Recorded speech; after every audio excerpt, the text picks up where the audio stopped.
In the far future of humanity, where war is a never-ending tide of life, superpowered soldiers come together from planet to face unstoppable hordes of robots, aliens, and demons.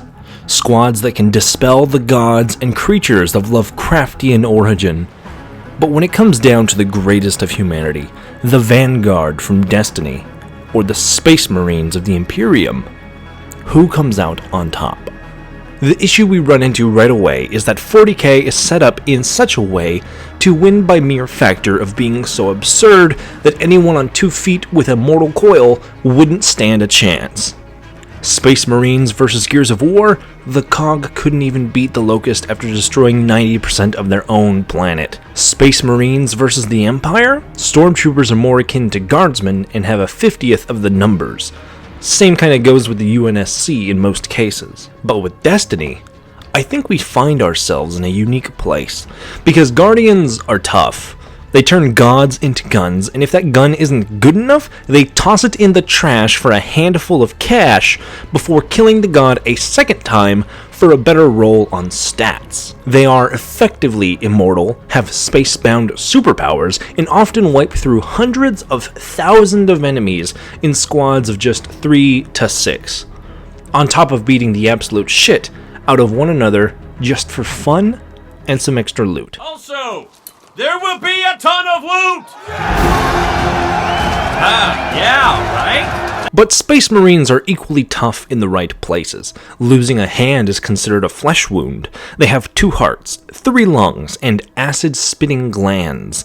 They can eat memories from the flesh of their enemies. Massive chain swords and guns that are so unconventional and overkill, but are the smallest weapons they bring about.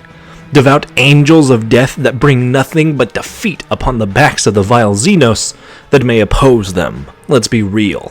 Guardians would fight the Imperium anyways. They each have different gods. Where the Guardians might try to go the diplomatic Tau route, the Imperium wouldn't work together with them unless there were some Tyranids around the corner. But let's set up a more even fight. Once you include the Traveler, Primarchs, the Warp, and more, it gets a bit wild very fast. And honestly, I don't know who comes out if you included the entirety of these universes, something we'll talk about more later. The total number of Guardians is not really well known, same kind of goes for Space Marines, but the Bungie devs used to hang on the idea that the number of player Guardians would reflect in the world, often being a total of just over 1.2 million players on any given month. For Space Marines, the only outdated number we get is 1,000 chapters of 1,000 Marines. So we're going to bring it down and call it a simple 1 million to 1 million. We're going to compare equipment, armor, powers, and how they fight. As it goes, we'll include more and more variables in this battle. Things like dreadnoughts, the darkness, other factions, and more as we go. So let's start from the basics. What's the standard kit of these armies? Space Marines are simple. What you see is basically what you get. 8 feet of armor, a bolt rifle, and that's pretty much as complicated as they can be. Ceramite-based power armor so integrated to a Space Marine that no suit can be shared between 2 Astartes and acts as an extension of the body. Think the Spartan armor from Halo, but on steroids. No, super steroids. Good at absorbing thermal radiation and attacks, the Space Marine armor is incredibly durable and shrugs off most low-powered laser attacks. Heavier ballistics and plasma weapons is where they start to fall apart and get blown away. Bolters are highly destructive ballistic weapons that essentially fire a 40mm rocket as if it were a Nerf gun. Referred to in 40k as being .75 caliber, this is not something you'd want to get hit by, even in Space Marine armor. Just a few shots of even the older model bolt rifles used by Chaos Marines can split a modern-day Primaris Astartes in half, if hit just the right way. On top of their actual feats of strength, obviously they're strong and the second heart and all that is important, Space Marines are able to fight in almost any arena in the galaxy, from a sea of acid to the vacuum of space. Fast, too. Described as a blur to the human eye, a Marine is described as pacing 6 meters per step. Now, Usain Bolt runs about 2 meters per step with a max speed of 27 miles an hour. So if we extrapolate this comparison, we can safely say a Marine runs at roughly 71 miles per hour, as fast as a cheetah. Now, as something that's also said to move too fast for their size, this makes relative sense to me. Okay, so Space Marines are tough, but what about their opponents? If we're looking at it under a microscope, where a squad of Marines ranges from 5 to 10 soldiers, a Guardian fire team will range between 3 to 6, hopefully with an equal distribution of Hunters, Warlocks, and Titans. Specifics of the Guardian kit and durability aren't as easy to come by though. Some armor is described as being so heavy that the weight would crack stones beneath them. Other Guardians have died by falling on their neck just the right way.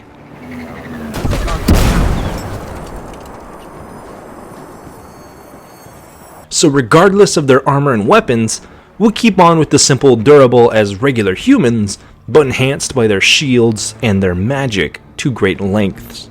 And those shields can be impressive, able to withstand dozens of blasts from a slug rifle, micro-rocket propelled rifles of the Cabal. Sound familiar? Now, there's no specifics I could find for the slugs, but even if they're a quarter as powerful as a bolter, that means a Guardian could easily shrug off at least a couple shots from a bolter before their shields evaporate and they're torn to pieces. The greatest card up the sleeve of a Guardian is their ability to simply not die. And ghosts can take an inordinate amount of firepower, while not immortal will tank a hefty amount before cracking. Unless of course the weapon being used is infused with darkness or the light, which would kill the ghost much faster. And their magical abilities get complicated too. Ikora has used Nova Bombs to atomize legions of Cabal and destroy fallen tanks in a single blow. The Golden Gun fires bullets as hot as the surface of the sun, and Stormcasters call upon literal strikes of lightning to fringe their foes. Against a regular Astartes, it's starting to look like the Guardians can take the win, even in a 3-on-10 scenario. Space Marines are durable, but their weapons are likely not to shred through a ghost by the time the Guardians die and revive, taking the Space Marines out one by one. So let's step it up. Space Marine Terminators and Dreadnoughts. Terminators, which are essentially Marines in bigger armor with heavier weapons, emboldened by a literal fragment of the Emperor's own armor, said to shrug off the stamp of a Warlord Titan, withstand the forces of warp teleportation and anti-tank weaponry at point-blank range. Basically, a squad of 5 Terminators would compare to about 10 Marines. This takes the fight from looking like a fire team facing down some of the toughest Cabal they've ever seen into fighting Callus 5 times over. Could the Guardians still win? Totally. But it'll be much harder. More pressure, more firepower working against them. It mostly comes down to the placement of their super abilities and the number of Terminators they can eliminate between them at a time. You may have Golden Gun, but it'll be hard for a Guardian to snipe a tank that can instantly teleport around. But it might be close, and turning it up from here, I don't think would work in the Marines' favor. I feel pulling out a Dreadnought or a Knight or even a Titan just gives Guardians a bigger target to strike with the force of the sun. If they wanted a guaranteed victory over the Vanguard, they need to outpace them. What about the Astartes flavor of magic? Psychers who draw on the warp to strike down the foes of the Emperor. These are called the Librarians, coming from the Liberius. Psychers adopted into the Space Marine program to harness their call of the warp in the worst of battles. The only source I could find online seemed to indicate that a dozen or so Librarians belong to each chapter. Not too hard to believe with 1 billion Psychers in all of humanity and quadrillions of people beyond that. Only a few 100 million being good enough to become a Space Marine at that. Librarians are powerful and martial masters, emboldened by their psychic energy. But they're not even the best psychers in 40k. Like building a shelf and instead of using finely made screws at just the right size, you just take a bunch of train spikes and hammer them in at the right angle so the bookshelf is willed together. The Guardians have a total control of the light, made even stronger by their ghost, a literal manifestation of the light within them. The biggest issue to me when it comes to Space Marines taking on Guardians is their ability to take the Guardians down for good. Most ghost entries are a little all over the place. as are most of the topics here on both 40k and the Destiny side of things. So I'm trying to be fair by giving each faction the best of what they can do, as far as the stories seem to suggest. Ghosts are described to being destroyed by the Cabal using orbital bombardment and heavy artillery, as well as with weapons infused with the light or even darkness. So if the Cabal can pull it off, I'm sure the Space Marines could as well. But that's if they can hit them. As they are literal manifestations of the light within their guardian, a ghost vanishing on screen is not it activating some cloaking field or just dipping out. They enter almost a quantum state that does not exist in the mortal realm, just like the warp in 40k. But that means a ghost, while they need to materialize in order to revive a guardian, can stay well out of sight, waiting for just the right moment. With the extreme accuracy of most Space Marines, they could probably be putting Guardians down. I think here numbers play the greatest advantage. An equal amount of Space Marines and Guardians is a fairly leveled fight. Then any shift in either direction drastically changes the odds. Even more so if the Vanguard need 8 minutes for a super to cool down. The thing about Guardians is that they just don't stop. Grey Knights would give them a fight, but most of their kit is based around fighting demons of the warp. Guardians are tough, but not demonic. Compared to regular Terminators, Grey Knights would definitely be the toughest fight yet, and victory the closest, but the only absolute victor between Guardians and 40k Super Soldiers would be the Custodes, whose physical power alone could outmatch the toughest of the Vanguard. It depends on the foe and the abilities of the Guardians, but for most infantry battles, I feel the undying qualities of a fire team would keep them kicking for a long time against any nearly enemy, with sole exception to the Custodes. A great example of this would be the Guardian from Destiny, the player characters. They aren't the fastest, they aren't the strongest. Titans like Wei Ming could punch a mountain and force it to move, but was still slain in a fight against the Hive Gods. But other Guardians, our Guardian, would get back up. They can keep coming back again and again and again and again. Strong enough to not die for good, yet deadly enough to kill you after sending wave after wave after wave of super soldiers your way. Now here we can also bring in elements of the environment. Whether it's the last city or even the holy halls of Terra, I think the battlefield makes an extreme difference here. Compared to a regular standard Space Marine, Guardians tend to have the upper hand on mobility. Their ability to take off into the sky and fly, and do even more with Strand. A Space Marine might be able to run at 75 miles an hour, but they don't get a lot of vertical play without extra gear like jump packs or vehicles. As far as tertiary details like civilians and harmful environments, Space Marines, with the exclusion of the Salamanders, will stomp through hordes of their own people to kill the enemy. Whereas Guardians will probably be forced on the defensive if they had to defend the remnants of humanity. So baseline statistics. Let's sum it up. Space Marines take a point for durability, speed, and accuracy, where I think the Guardians have a lot to go for longevity and mobility. I might even give them the weapons too. Space Marines have powerful weapons, don't get me wrong, but a bolter in the hand of a Vanguard is instantly stronger than the bolter in the hands of the Astartes, simply because the Guardians imbue their weapons with the light or darkness, on top of being able to summon ethereal weapons that burn with the searing rage of the sun, or instantly bring enemies to absolute zero. When it's as dramatic as 1,000,000 guardsmen and 1,000,000 Space Marines, it seems to be that it's a genuinely fair fight and can swing dramatically in either way with little shifting changes. It's hard for me to come to a definite conclusion because it's easily a case-by-case basis that determines any of these fights. How many Space Marines? Are they Salamanders or Imperial Fists? Is there Dreadnoughts, Grey Knights, or Custodes around? But that's not what we're here to do. I think a solid way to compare these two powerful factions is the enemies they fight against. Guardians have never lost to a single fight coming their way. Even before the final shape, I'm sure they will find a way to turn the Witness's own abilities against him. And that's their biggest advantage over the Imperium's Angels of Death. The Astartes and the Imperium at large have this cultish discipline towards traditionalism.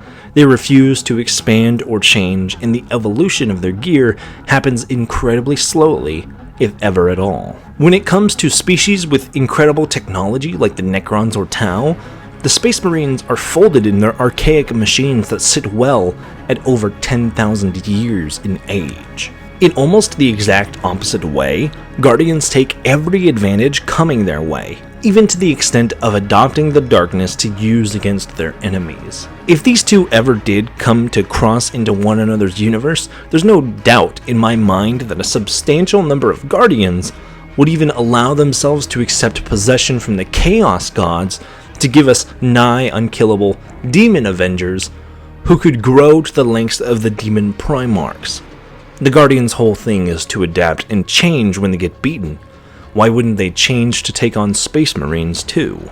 Versus Astartes, they just crusade harder. Now, I don't think this means the Guardians outright win because they really want to win, but it's an important point in the greater discussion here. If we look at other enemies the Space Marines lose against, it's normally to a matter of numbers. Orcs and their Waaghs are a great parallel to me about how a fight with the Guardians might go. The Orcs of 40k have beaten their way to Terra, the heart of the Imperium, twice. That's with Primarchs, Custodes, the Imperial Navy, and all of mankind fighting them back, purely for their ability to ruthlessly continue onwards in an unending way of death and green nonsense for years on end. And I think the Guardians would pretty much be the same on that warfront. If you take this further, the only reason Orcs tend to lose is just their lack of intelligence, something that the Guardians are not lacking on. What if we said fuck it to the rules and dragged along everything, smashing the universes together? Well, I think a lot of these factions would even out. Both being sci-fi series based on fantasy tropes, there's a lot of similarities between these factions. The Fallen and the Tau, the Hive and the Tyranids, the Guardians and Space Marines, the Taken and Chaos, and of course Vex and the Necrons. These are all important members of each respective universe, but it's not the question at arms. There is no doubt in my mind that the Imperium of Mankind could eliminate the Traveler and the Vanguard if they really wanted to. At their full might, with spaceships that destroy solar systems and mechs so large they split tectonic plates. Soldiers so determined that they can stand still for a millennium and split a hair down the middle if called upon. Warhammer is just so over the top, it's the nature of the beast. But the Space Marines are not infallible. And that brings us back to the original question. Who would win? 1 million Guardians, protectors of the light and warriors from beyond the grave? Or 1 million Astartes, the angels of death and the swords of the Emperor? What comes out on top? You tell me. Comment with your ideas, your reasoning. This is no question for one mere nerd like myself to answer. We need... Cavalry's here!